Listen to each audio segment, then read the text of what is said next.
I think this summit was very productive for Vladimir Putin.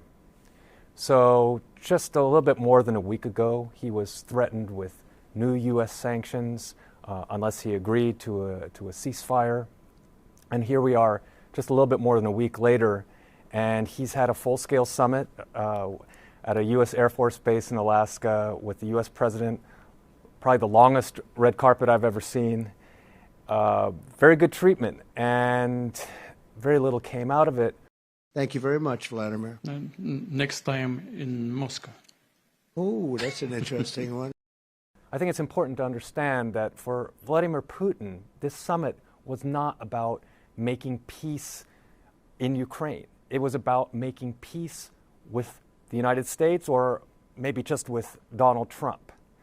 So he accomplished that. He made his peace with Donald Trump, and his goal is to separate the Ukraine conflict from bilateral U.S.-Russian relations. It certainly looks like there's been a shift in Donald Trump's position, but we've seen this movie before. Back in May, Donald Trump was demanding an immediate ceasefire, threatening sanctions, and then he had a 2-hour phone call with Vladimir Putin, and he changed his tune and started saying that instead negotiations should begin, which was exactly the position that Vladimir Putin was advocating. So today we see something very similar, a threat of sanctions, demands for an immediate ceasefire, and then after a long conversation with Vladimir Putin, echoes of what Putin wants, namely a grand peace agreement and a ceasefire as only part of that. What else they might see on the horizon in Eastern Europe. So if you... the order is very important for Ukraine. Ukraine wants an immediate ceasefire and then talks to begin, whereas the Russians want the reverse order. They would like to have an agreement in place, and the ceasefire is only part of that. And what does this do? This gives Russia the ability to keep on making facts, creating facts on the battlefield while negotiations continue, and it also gives them the option of dragging out negotiations. Right. Yeah. This is. We have nothing to do with this. He keeps on repeating this. Yeah. And it's not a question of some territory. Ukraine will be able to accept the de facto occupation of some territory for an undetermined amount of time. Ukraine will not be able to, of course, accept recognizing that in a legal sense. But most importantly are these security guarantees.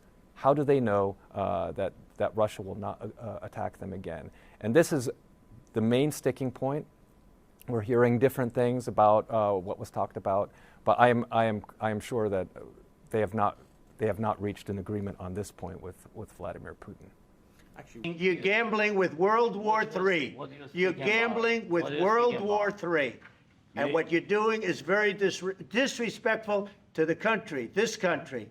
I think there's a very big possibility that Volodymyr Zelensky will be offered a poison chalice when he comes to the White House on Monday.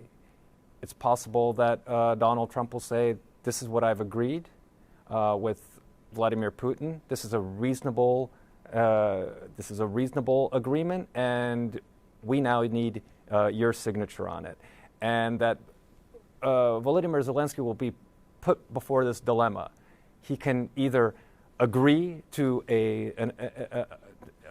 deal that is most probably disadvantageous to Ukraine, or he can walk away from it, in which case the United States may say that they are washing their hands of this peace process and may see a justification in ending U.S. support for Ukraine.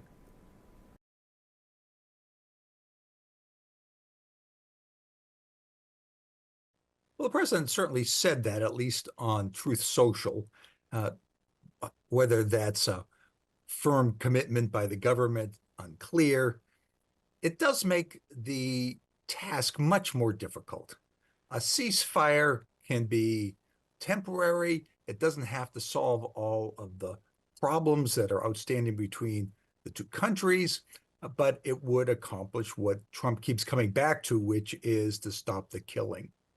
Coming up with a complete agreement requires not just stabilizing the front lines, but making an agreement about any territory swaps, which are very controversial, about sanctions, and about war crimes, about the return of any citizens that have been taken. There are just a lot of issues on the table that would need to be solved. And so that task is much more difficult. So there's no deal until there's a deal. I will call up NATO in a little while. I will call up the various people that I think are appropriate, and I'll, of course, call up President Zelensky and tell him about today's meeting. It's ultimately up to them. The course of the summit was a surprise. The meeting was supposed to go on for 6 or so hours. It went on for about 3. The press conference was called very quickly. There was a huge scramble by the journalists. Then it ended without any questions, and Putin then got on his airplane and went home. That was encouraging in the sense that it meant that the two sides, particularly the U.S., went back to its allies and partners, Ukraine and the Europeans, to talk with them before it took any further steps. It did not happen that Putin and Trump made a deal and then presented it to the Europeans and Ukraine. And that had been the concern a week earlier when Witkoff had gone to Moscow, and it looked like, in fact, the U.S. and Russia might make a deal without Ukraine being present and ignoring the Europeans. So the fact that they did not make a deal, and that President Trump is talking to Zelensky. In fact, he has talked to Zelensky. Zelensky's going to meet with him. The Europeans have had the chance to weigh in several times. That's all very encouraging. That doesn't mean that at the end of the day, there won't be an agreement that Ukraine doesn't like, but at least we're in a much better place than we were a week ago.